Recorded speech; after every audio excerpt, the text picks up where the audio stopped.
ஆண்டவரும் மீட்பருமாகிய இயேசு கிறிஸ்துவினால் உண்டாகிற ஞான சமாதான நன்மை இந்த வெள்ளிக்கிழமை மாலை ஆராதனையில ஆண்டவர் பாதத்தில் அமர்ந்திருக்கிற உங்கள் யாவருக்கும் பரிபூர்ணமாய் உண்டாவதாக. இந்த நாளிலும் கூட வழக்கம் போல வெள்ளிக்கிழமைகளிலே நாம் சங்கீத புத்தகத்தை தியானித்து வருகிறோம். இந்த நாளிலே சங்கீதம் 38 நாம் தியானிக்கும்படியாக அழைக்கப்பட்டிருக்கிறோம். சங்கீதம் 38 முதல் பாகத்தில் அங்கே குறிப்பிடப்பட்டிருக்கிற ஒரு சொல் நினைவு கூறுதலுக்காக தாவீது பாடிய லியாஸ்கர் என்னும் சங்கீதம். நினைவு கூறுதலுக்காக பாடிய தாவீது. கர்த்தாவே என்னை நினைத்தருளும், கர்த்தாவே என்மேல் நினைவாயிரும் என்றெல்லாம் தாவீது அரசன் ஆண்டவர் தன் மீது நினைவு கூற வேண்டும் என்று சொல்லி விரும்பினார். இஸ்ரவேல் மக்களுடைய வாழ்க்கையிலே இறைவனுடைய நினைவு கூறுதல் தங்களுக்கு வேண்டும் என்கின்ற எண்ணம், விருப்பம் எப்பொழுதும் இருக்கும். சங்கீதத்திலே 118வது சங்கீதத்தில் அவர் பாடுவார், கர்த்தரின் நினைவு கூறுதலை நீங்கள் கொண்டாடுங்கள், அவர் பரிசுத்தத்தின் நினைவு கூறுதலை நீங்கள் கொண்டாடுங்கள் என்று சொல்லுவார். 430 வருட அடிமைதன வாழ்விற்கு பிறகு ஆண்டவர் இஸ்ரவேல் ஜனங்கள் மீது வைத்திருந்த அந்த உடன்படிக்கையை நினைவு கூர்ந்தார் என்கின்ற செய்தியை நாம் திருமறையிலே படிக்கிறோம். ஆபிரகாமிற்கு ஆண்டவர் சொன்ன வாக்குத்தத்தத்தை நினைவு கூர்ந்தார் அப்படிங்கிற செய்தியை நாம் படிக்கிறோம். இது நிமித்தம் இந்த மனிதரை நான் அழிக்கப் போவதில்லை என்று வானவில்லை ஆண்டவர் அடையாளமாய் வைத்ததனுடைய நோக்கம், நான் எப்பொழுதெல்லாம் இந்த வானவில்லை பார்க்கிறேனோ அப்பொழுது நான் நினைவு கூறுவேன், இந்த மனிதன் விலகீனமானவன், இந்த மனிதன் பாவத்தில் விழக்கூடியவன், இவனை நான் எதிர்க்கக்கூடாது, இவனை நான் கொள்வதற்கு துணியக்கூடாது என்று என் நினைவு கூறுதலின் அடையாளமாக அங்கே வானவில் இருக்கட்டும் என்று ஆண்டவர் சொன்னார். ஆண்டவருடைய நினைவு கூறுதல் தான் நம்மை இந்த உலகத்திலே இம்மட்டும் நடத்தி வருகிறது. ஆண்டவர் நம்மை நினைத்தருளுவதினாலே, கர்த்தாவே என்னை நினைத்தருளும், அடிமையின் தாழ்மையை ஆண்டவரே பார்த்தீரே, இனி அனைவரும் பாக்கியர் என்று சொல்வார்கள் என்று சொன்னாரே, அந்த பாடல் கர்த்தருடைய நினைத்தருளுதல், நினைவு கூறுதலின் அடையாளங்கள். இஸ்ரவேல் ஜனங்களுக்கென்று ஆண்டவர் ஒரு மீட்பரை, தன்னுடைய சொந்த குமாரனை தருவேன் என்று சொன்னார். அந்த நினைவு கூறுதல் புதிய ஏற்பாட்டிலே நிகழும் போது மகிழ்ச்சியாய் ஆண்டவரை பாடுகிறார். எனவே நினைவு கூறுதல் அப்படிங்கிறது ரொம்ப முக்கியமானது. மனுஷங்கள்கிட்ட நம்ம கோபிக்கிற ஒரு காரியம், மனுஷங்கள்கிட்ட இருந்து நம்ம எரிச்சல் அடைய வைக்கிற ஒரு காரியம் என்னன்னா, அவங்க நினைக்கிறதே கிடையாது இல்லையா? அவங்களுக்கு எவ்வளவு செஞ்சிருக்கிறோம், ஆனால் அவங்க எங்களை நினைக்காம போயிட்டாங்க. நாம் நினைக்கப்படவில்லை என்றால் நம்ம ரொம்ப சோர்ந்து போயிடுறோம். நினைக்கப்படுதல் அப்படிங்கிறது எல்லாருக்குமே ரொம்ப ரொம்ப முக்கியமான காரியம். இங்கே தாவீது சொல்லுகிறார், கர்த்தர் என்னை நினைவு கூறுவேன், கர்த்தாவே என்னை நினைவு கூறுவேன். அதற்காகவே ஒரு பாடலை அவர் பாடி இருக்கிறார். அவருடைய வாழ்க்கையில இருக்கிற துயரமான சம்பவங்களை எல்லாம் அவர் எடுத்துரைக்கிறார். என்னென்ன கஷ்டத்தை அவர் படிக்கிறார் இந்த பைபிள்ல பார்த்தீங்கன்னா, அவர் சொல்றாரு, உம்முடைய அம்புகள் எனக்குள்ளே தைத்திருக்கிறது, உம்முடைய அம்புகள் எனக்குள்ளே தைத்திருக்கிறது. ஏதோ ஒரு தவறு இழைத்து விட்டார், ஆண்டவர் அவரை சீர் செய்யும்படியாக சில தண்டனைகளை அவர் வாழ்க்கையிலே அனுமதித்தார். அந்த தண்டனைகளை அவர் சந்தோஷத்தோடு ஏற்றுக்கொண்டார். உம்முடைய அம்புகள் எனக்குள்ளே தைத்திருக்கிறது. கர்த்தருடைய தண்டனையை, கர்த்தருடைய கடிந்து கொள்ளுதலை அவர் மனதார ஏற்றுக்கொண்டார் என்பதனுடைய அடையாளம் தான் இது. ஒரு தவறு இழைப்பது மனித இயல்பு. இறைவன் அதை திருத்துவதற்கென்று சில கடினமான சூழ்நிலைகளை நமக்கு தரும்போது அந்த சோதனைகளை தாங்கிக் கொள்வது என்பது பரிசுத்தவான்களுடைய ஒரு அடையாளம். அவர் சொல்லுகிறார், உம்முடைய அம்புகள் என்னை தைக்கிறது, உமது கை என் மீது என்னை இருத்துகிறது, என்னை நகர விடாதபடி, என்னை அங்கிட்டு இங்கிட்டு மூவ் பண்ண விடாதபடி உம்முடைய கை. 32வது சங்கீதத்திலே அவர் சொல்லுவார், உம்முடைய கை என் மீது பாரமாய் இருப்பதினால இரவும் பகலும் உடைய கையின் மீது பாரமாய் இருப்பதனால என் சரீரம் உஷ்ணகால வறட்சியை போல மாறிற்று அப்படின்னு சொல்லுவார். அப்போ இறைவனுடைய கை ஒரு பிரச்சனை, ஒரு தவறு இழைத்த போது ஆண்டவர் நம்மை திருத்துவதற்கு நாம் இடம் கொடுக்க வேண்டும். சங்கீதக்காரன் இடம் கொடுத்தார். அவருடைய அம்புகள் தைப்பதற்கும் அவருடைய கை அவர் மீது இருந்து அவரை முழுவதுமாக ஒரு நிலைப்படுத்துவதற்கும் அவர் இடம் கொடுத்தார். அடுத்து சொல்றாரு, உமது கோபத்தினால் என் மாம்சத்தில் ஆரோக்கியம் இல்லை, என் பாவத்தினால் என் எலும்புகளில் சௌக்கியமும் இல்லை. உம்முடைய கோபத்தினால் எனக்கு ஆரோக்கியம் இல்லை. அவருடைய உணர்வு. அடுத்தவர் தெளிவா சொல்றாரு, இந்த கோபம் எதற்காக ஆண்டவருக்கு என் மீது எதற்காக கோபம் வந்தது? நான் என்னில் மிகுதியாய் காணப்பட்ட தவறுகள், பாவங்கள், இவையினுடைய விளைவுகளினாலே என்ன ஆயிடுச்சு? இறைவனுடைய கோபம் இருக்கிறது. இன்றைக்கு என் பாவங்கள் என்னை விலகீனப்படுத்தி இருக்கிறது. அது அவர் எப்படி புரிஞ்சுக்கிட்டாருன்னா, உங்களுடைய கோபத்தினாலே நான் இழைத்து போனேன், உங்களுடைய கோபத்தினால் ஆரோக்கியம் இழந்து போனேன். உடனே அவர் அதை கரெக்ட் பண்றாரு, என்னுடைய பாவத்தினால் என் எலும்புகளில் சௌக்கியம் இல்லை.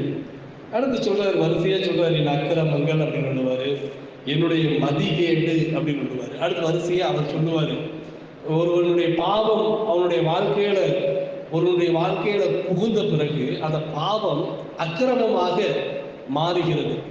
அந்த அக்கிரமம் அடுத்தவனுக்கு மதிகேட்டை வரவழைக்கிறது.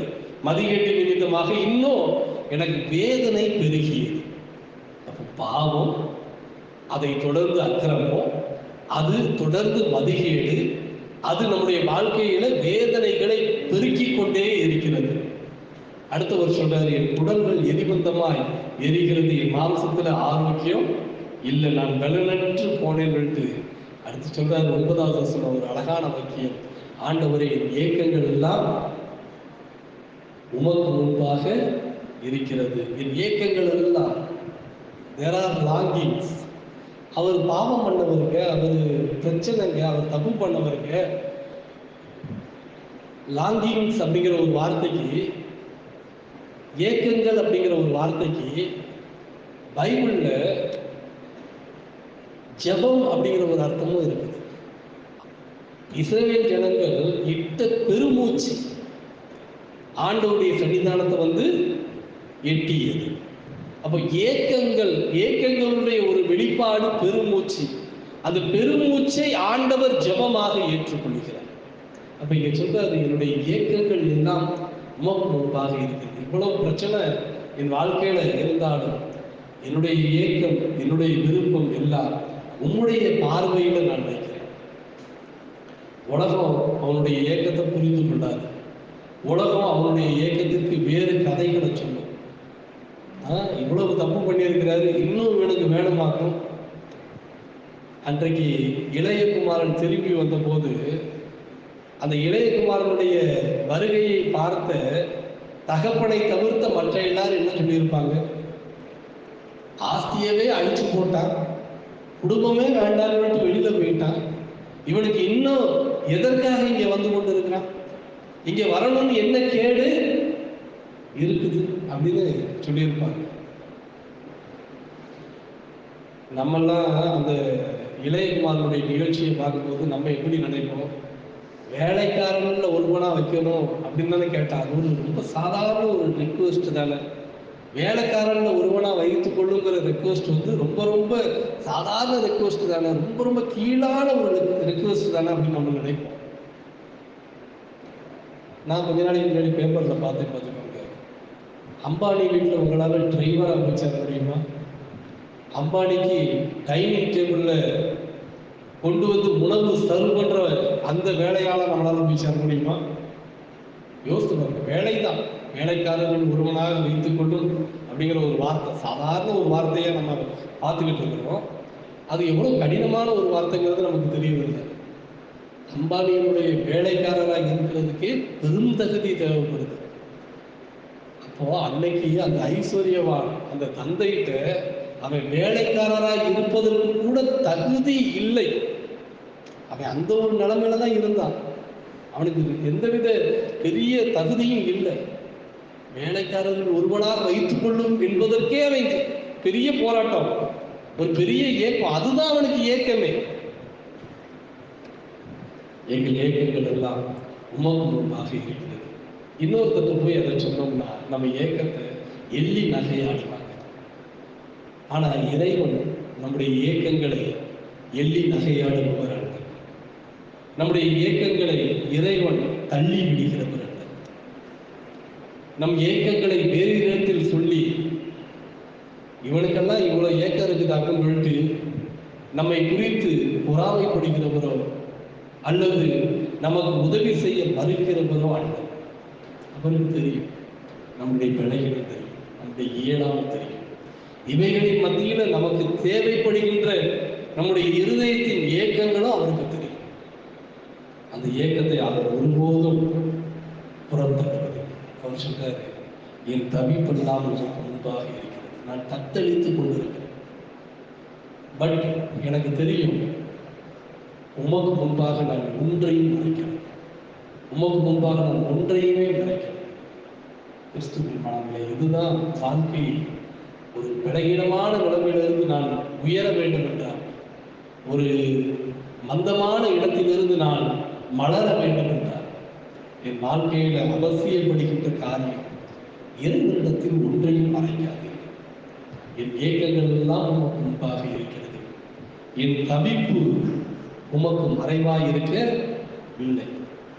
அப்போ அவன் எல்லாவற்றையும் இறைவனிடத்தில் தெரிவிக்கிறவனாகவே இருந்தாலும் என் உள்ளம் குழம்புகிறது. இதெல்லாம் நான் பேசணுமாங்க, இதெல்லாம் நான் சொல்லணுமாங்க, இதெல்லாம் ஒரு செப்பமாங்க அப்படின்னு சொல்லிட்டு என் உள்ளம் அநேக நேரங்களில் குழம்புது. என் கண்களிலே பார்வை இல்லாமல் போய்விட்டது. நான் இருளுக்குள்ளாக கடந்து செல்லுகின்றேன். இப்போதான் அடுத்த பேஸ் வருது. இதுவரைக்கும் செய்த பாவத்திற்கு இறைவன் அவனை தண்டித்தார். அந்த தண்டனையை ஏற்றுக்கொண்டு அதிலே குழம்பி இருக்கிறான். இப்ப என்னன்னா, இது இவனை அடுத்த வட்டம் சொந்தக்காரங்க, சிநேகிதர்கள் இவங்கெல்லாம் இருக்கிறாங்க இல்லையா, இறைவனுக்கும் அவனுக்குமான ஒரு உறவு.